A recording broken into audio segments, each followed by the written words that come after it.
সুযোগ করে এসেছেন কাকে নেওয়ার জন্য? হাজবেন্ডকে। কোন দেশে থাকে? সৌদিতে। কত হ্যাঁ, ভাবি ভাইকে নিতে এসেছে, আপনারা বোঝেন না? বছর যাবত বিদেশ আছে? এই 2 বছর। 2 বছর যাবত হ্যাঁ। গেছে বিদেশে। এতদিনের যে এই একটা দূরত্ব, এটা আসলে কেমন ফিল করতেন আপনি? মানে আছে না যে একটা মানুষ কাছে থাকে আর হঠাৎ করে দূরে চলে যাওয়া।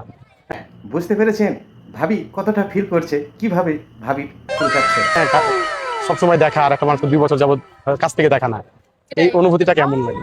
অনুভূতিটা অনেক ভালো লাগতেছে যে 2 বছর পর আসতেছে, আজকে দেখা হবে।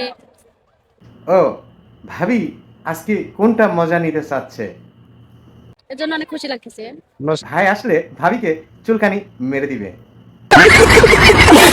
কি বাড়ছে নাকি আগের চেয়ে কমেছে? অবশ্যই বাড়ছে।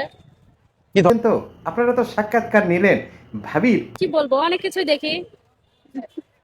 আচ্ছা, একটা জিনিস জিজ্ঞাসা করি যে এমন একটা কথা আজকে আপনি বলেন যেটা কোথায় ব্যথা হাত দিয়ে দেখিয়ে দিচ্ছে, আপনারা বুঝছেন না? আচ্ছা পরিমাপ হয়। হ্যাঁ, এই যে ভাই আসতেছে, ওনার জন্য কি কি আয়োজন আছে আজকে? অনেক কিছুই আছে। নতুন জামাইয়ের কিন্তু এখনো মুখ কিন্তু দেখেননি। প্রথম